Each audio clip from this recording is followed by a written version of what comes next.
कभी लालू यादव की गूंज थी, फिर नीतीश कुमार का सुशासन आया।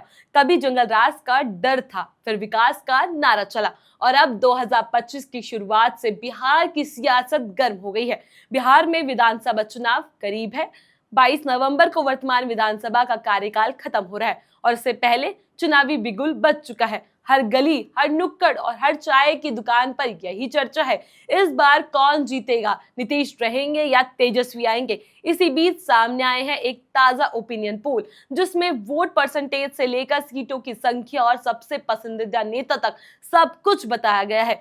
पोल ने कई नए समीकरणों को खोल दिया और चुनाव से पहले की लड़ाई को और भी दिलचस्प बना दिया है। नमस्कार, आप देख रहे हैं द हिंदी टॉप और आपके साथ मैं चेष्टा नागर। तो चलिए एक एक कर जानते हैं क्या कहता है बिहार का ओपिनियन पोल और क्या बन सकते हैं चुनाव के सत्ता समीकरण। बिहार में चुनाव का बिगुल अभी आधिकारिक रूप से नहीं बजा, लेकिन राजनीतिक गलियारों में गर्मी बढ़ चुकी है।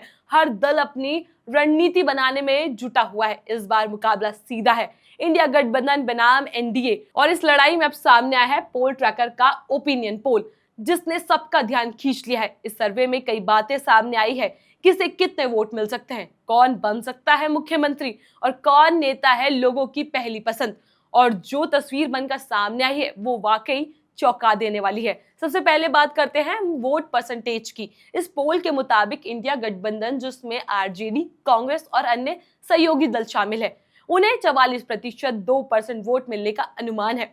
वहीं एनडीए गठबंधन, जिसमें बीजेपी, जेडीयू और चिराग पासवान की एलजेपीआर और उपेंद्र कुशवाहा की पार्टी शामिल है, उसे 42.8% वोट मिल सकते हैं। यानी दोनों गठबंधन के बीच बहुत ही मामूली अंतर है, महज 1.4% का। लेकिन यही छोटा अंतर सीटों की गिनती में बड़ा उलटफेर कर सकता है। अब बात करते हैं सीटों की। बिहार विधानसभा में कुल 243 सीटें हैं। बहुमत के लिए 122 सीटें चाहिए। पोल ट्रैकर के मुताबिक इंडिया गठबंधन को 126 सीटें मिल सकती है, जबकि एनडीए को 112 सीटें मिलने का अनुमान है। प्रशांत किशोर की जनस्वराज पार्टी को 1 सीटें और अन्य दलों को 4 से 8 सीटें मिल सकती है। इसका मतलब यह है कि अगर ये अनुमान सही बैठा तो इंडिया गठबंधन बहुमत के साथ सरकार बना सकता है।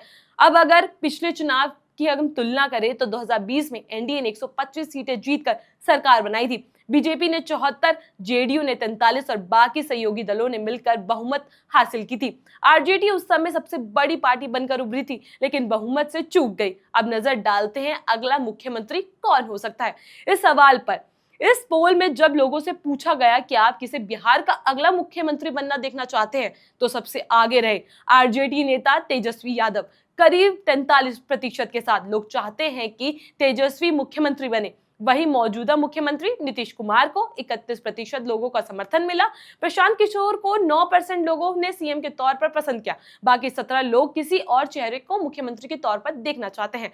इससे यह संकेत मिलता है कि बिहार की जनता अब बदलाव चाहती है। खास तौर पर युवा वोटर तेजस्वी को एक बेहतर विकल्प मान रही है। यही नहीं, पोल ट्रैकर के सर्वे में राहुल गांधी की लोकप्रियता भी सामने आई है। बिहार के युवाओं में राहुल गांधी को प्रधानमंत्री मोदी से ज्यादा पसंद किया जा रहा है। राहुल को 47% समर्थन मिला है, जबकि पीएम मोदी को 39%। बाकी 14% वोट अन्य नेताओं जैसे तेजस्वी यादव, चिराग पासवान के पक्ष में हो सकता है।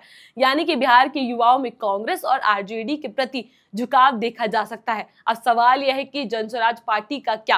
प्रशांत किशोर की पार्टी को इस बार 2.7% वोट मिलने का अनुमान है और केवल 1 सीट की उम्मीद जताई जा रही है। इससे ये साफ होता है कि उन्हें अभी और मेहनत करनी होगी। उनकी छवि एक चुनावी रणनीतिकार के रूप में तो है, लेकिन एक मजबूत राजनीतिक विकल्प के रूप में अभी जनता के उन्हें पूरी तरह से स्वीकार नहीं किया है। अब अगर हम इस पूरे सर्वे का निचोड़ समझे तो एक बात तो साफ है कि मुकाबला बहुत ही कांटे का होने वाला है। एक तरफ अनुभव, नीतीश कुमार और बीजेपी का गठजोड़, जो ये दावा कर रहा है कि उन्होंने बिहार को जंगल राज से बाहर निकाला और विकास की पटरी पर चढ़ा है। दूसरी तरफ है तेजस्वी यादव और इंडिया गठबंधन, जो युवाओं को बेरोजगारी से जूझते बिहार को और विकास से वंचित इलाकों को एक नई दिशा देने का वादा कर रहे हैं। जनता के सामने विकल्प दोनों मौजूद हैं। अब ये देखना दिलचस्प हो गया है कि जनता नीतीश के नाम पर वोट देगी या बदले के नाम पर। चुनाव की तारीखों का ऐलान अभी भी बाकी है, लेकिन साफ तो यह है कि इस बार की लड़ाई आंकड़ों, चेहरे और विकास के बीच है। बिहार की सियासत इस वक्त एक अहम मोड़ पर खड़ी है। 2025 के चुनाव में जहां एक तरफ गठबंधन पूरे समीकरण को दोहरा रहा है, वहीं जनता नए विकल्पों की तलाश में जुटी हुई है। तेजस्वी की लोकप्रियता, राहुल गांधी की युवाओं में असर और नीतीश कुमार की छवि, इन सभी बीच फैसला सिर्फ जनता करेगी। क्या बिहार एक बार फिर बदलाव की ओर जाएगा या फिर सुशासन बाबू का अनुभव एक बार फिर काम आएगा? जो भी होगा, तस्वीर बेहद दिलचस्प होने वाली है। इस ओपिनियन पोल पर आपकी क्या है राय, हमें कमेंट सेक्शन में जरूर बताइएगा। इस खबर में बस इतना ही। ऐसी वीडियो के लिए आप हमारे चैनल द हिंदी टॉप को सब्सक्राइब कर लीजिए, साथ ही बेल आइकन को दबाना ना भूलें। इसके अलावा आप हमें एक्स, फेसबुक और इंस्टाग्राम पर भी फॉलो कर सकते हैं। नमस्कार।